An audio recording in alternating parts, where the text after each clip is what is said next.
And now, Jeffrey Lynn, another of your stars on parade.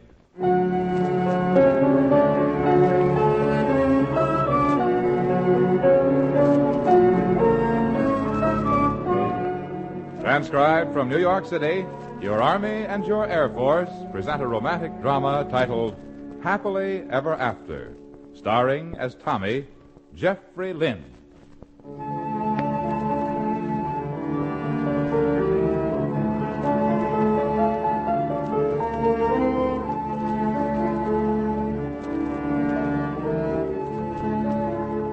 Mary Ames came back to New York.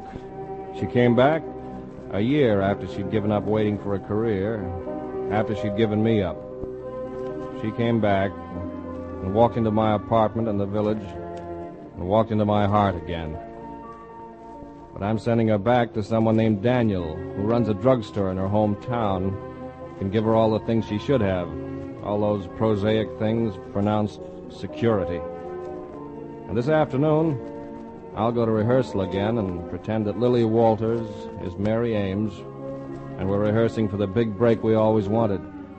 The big break which never happened to the boy and girl in this particular story. We're sitting in the station now. Mary's train leaves in just a little while. We're sitting in the station, and neither of us really knows what to say. I guess by now it's all been said. Have you my hat box, too, the little one? Yeah. I have everything. Hat box, suitcase, 2 women's home magazines, and a ticket. One way to Haverly Falls. You'd like Haverly Falls. Maybe I'll come visit sometime. I'd like that. Yes, you would. You'd hate it. I hope the show's a success. I know you will be. I intend to be. You're making it very difficult to talk. Goodbyes always make me edgy. I hope you'll have a nice trip. Tommy. Try not to ride with your back to the engine. It's uncomfortable. Tommy, let's say it all now in a rush. Get all the words out for good and leave them on the floor of Grand Central Station for people to walk on. Say them now, please. All right. I love you. I loved you before I met you. No matter who I love, I'll always love you. I love you. I won't ever forget you because I won't even try. I have a P.S. to add. Want to hear it? Oh, yes. I never hated anyone in my life as I hate you at this moment. You're a coward and a quitter, and you haven't the nerve to fight for what you want. I hope you have a miserable life, Mary. Thanks. May I have my things now? Sure. Here. Remember the first time I kissed you? In the hat box. This'll be the last time I kiss you. Tommy, no. You mean that? Yes, I do. All right. I won't. Goodbye. Tommy. What is it? Please kiss me goodbye.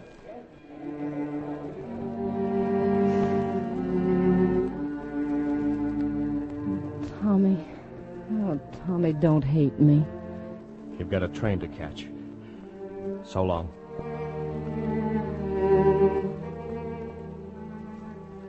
I watched her disappear into the crowd, and I turned and left the station.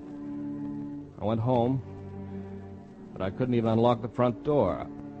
I was afraid of the ghosts. All the ghosts sitting in those rooms. Mary's laughter. Mary in winter popping corn in front of the fire. Mary reading lines with me. Mary dancing, so warm in my arms. I walked around the corner and had a cup of coffee at Tony's. I didn't care about the rehearsal. I didn't care what time it was. I didn't care about anything in the world.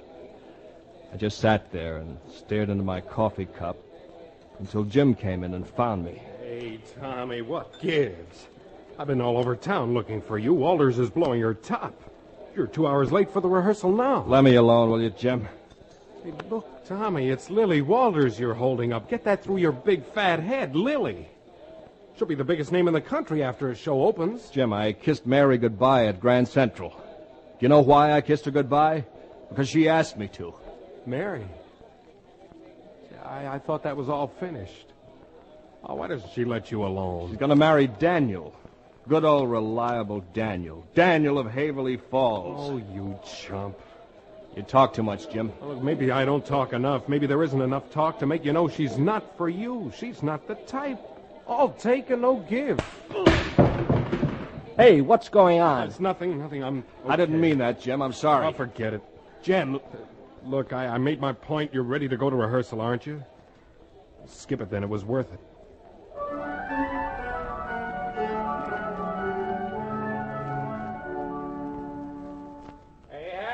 Sorry I'm so late, Lily. I was held up.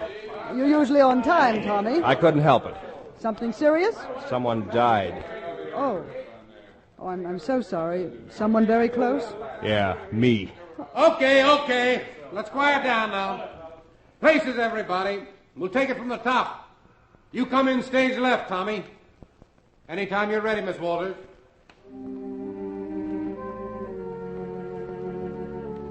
I love standing here above the city. You sure you won't be cold? On a night such as this, It is beautiful, isn't it? all those stars and the trees. Smell how green the trees are. I hope the show's a success. I know you will be. Tommy, it's your line. Oh, yes, I'm sorry. Your line is, do you do that too? Thanks, but I know the line. Well, then say it and stop holding things up. Do you know that, too? You mean smell colors? I thought I was the one and only person in the world who smelled colors. Oh, I've been doing it for years. My nurse used to color all my medicines red because I thought red smelled so crisp and exciting, like roast beef just out of the oven. You're making it very difficult to talk. Yellow smells old. Yellow smells like early autumn and sunshine on the beach. Let's say it all now in a rush. Let's get it over with. It's your line again, Tommy. And blue? All nice and sentimental. Lace-trimmed valentines, maybe, or the little card with your first corsage. I love you, Tommy. No. I love you. I won't ever forget you because I won't even try. Stop. Don't say that. Tommy, will you please give me my cue distinctly? I can't understand a word you're saying. Your line is, we have a lot in common, don't we? Tommy, don't hate me. Mary, leave me alone, please. Please, leave me alone. Listen, either you concentrate on this rehearsal or I'll call someone else in for your part. All right. Call someone in. I hate the lousy part. I hate the play. I hate being here on this fake balcony with an even more fake actress like you. Get out of this theater. Get out. Get out! It's a pleasure. A very distinct pleasure, Miss Lily Walters.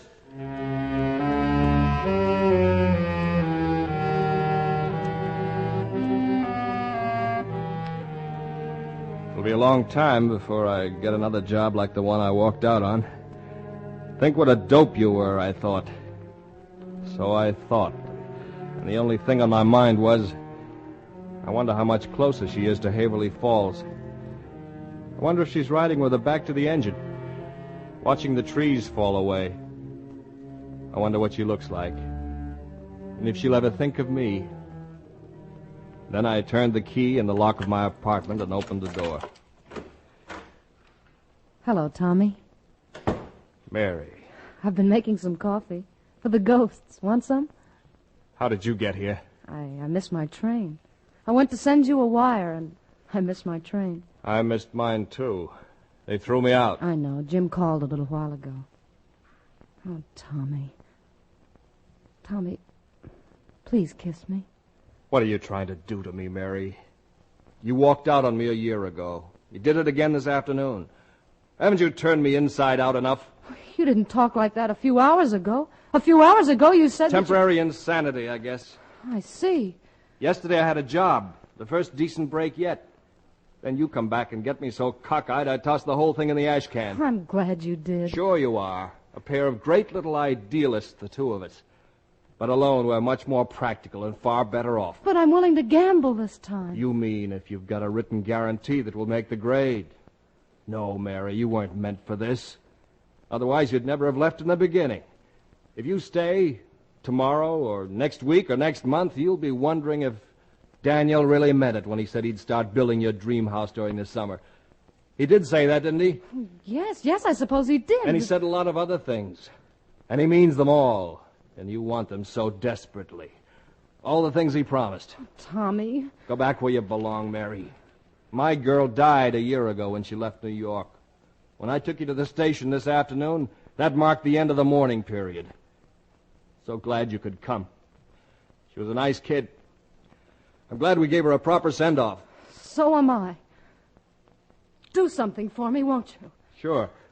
What? Put a notice to that effect in the obituary column of Variety. Tell them that Mary Ames died of slow poison in a city that never even wanted her in the first place. And I'll put a notice in the Haverly Falls Gazette. It'll say that Mary Ames is going to marry Daniel and his drugstore and be very, very happy. And that she's going to make him an awfully good wife. At least she's going to do her best. Goodbye, Tommy.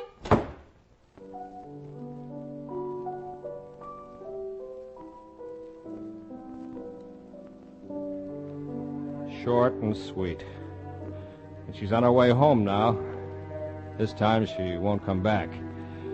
So maybe that's what she really wanted to do all along. And she'll live happily ever after. And me? What difference does it make? I'll be around. I'll get over her. Maybe in 100 years or so I'll get over her.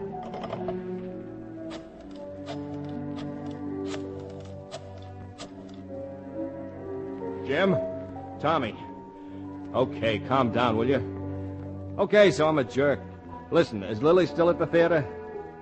I want to apologize. Not that the job means anything. I can get others, I guess, but I really behaved like a heel. I'll be over. Thanks. Say, Jim, does the lady like gardenias?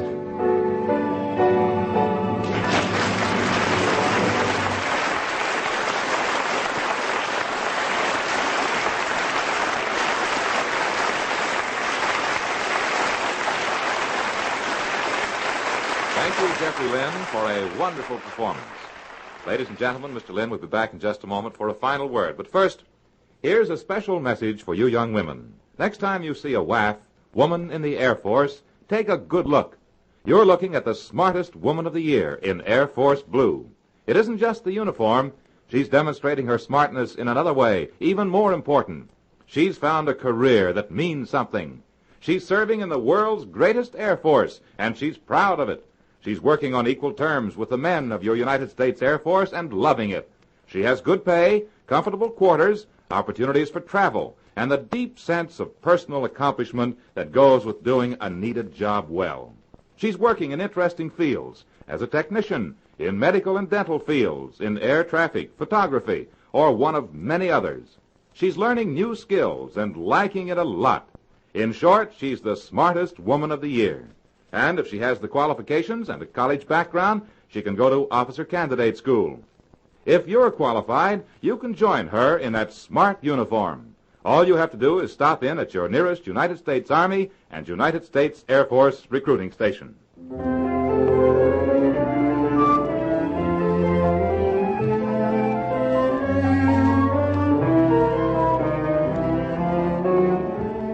This transcribed program was presented by the United States Army and the United States Air Force Recruiting Service in cooperation with this radio station.